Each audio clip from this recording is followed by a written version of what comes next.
আমৃত্যু ভালোবাসি তোকে। সালমা চৌধুরী। ৭ বছর পর বাড়ি ফিরছে খান বংশের বড় ছেলে সাজ্জাদুল খান আবির।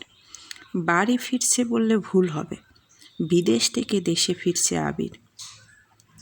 এই ৭ বছরে খান বাড়িতে ঘটে গেছে অনেক ঘটনা, যার সাথে সশরীরে যুক্ত নয় আবির। তবে আর্থিকভাবে প্রতিটা ঘটনায় জড়িয়ে আছে আবির।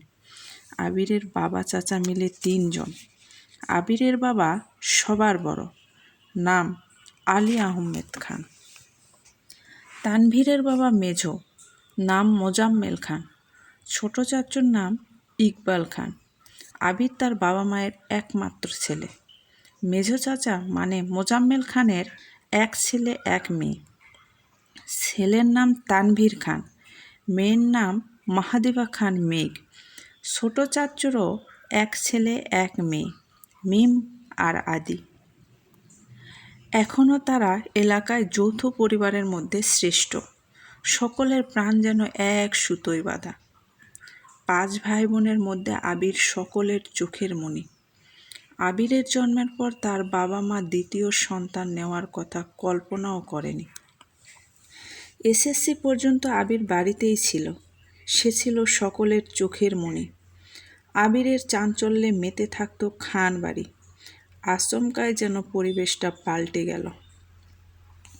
১৮ বছর বয়সী স্কলারশিপে আবিরের হঠাৎ করে বিদেশে পড়তে যাওয়া বাড়ির সকলের কাছে যেমন শারীরিকভাবে দূরত্ব বেড়েছিল, তেমনি দূরত্ব বেড়েছিল মানসিকতার। ৭ বছর পূর্বের আবিরের সাথে বর্তমান আবিরের আকাশ পাতাল পার্থক্য। দেখেও যেন চেনার উপায় নাই। ৬ ফুট লম্বা ছেলেটা, গায়ের রং শ্যামলা, মুখে চাপ দাড়ি, চুলের স্টাইল যেন নায়কের থেকে কম না। তার ফ্যাশনাল লুকে যে কোনো মেয়ে এক দেখাতেই প্রেমে পড়তে বাধ্য। প্লেনে বসে আবির অবলীলায় ভেবে যাচ্ছে অতীতের ফেলে আসা স্মৃতিগুলো। সেই চাঞ্চল্যকর মুহূর্তগুলো এখন শুধুই স্মৃতির পাতায়। আমরা এই চ্যানেলের মাধ্যমে প্রতিটি গল্প উপন্যাস পার্ট বাই পার্ট নিয়ে আসবো আপনাদের সুবিধার্থে। সুতরাং চ্যানেলটি সাবস্ক্রাইব করে পাশে থাকুন।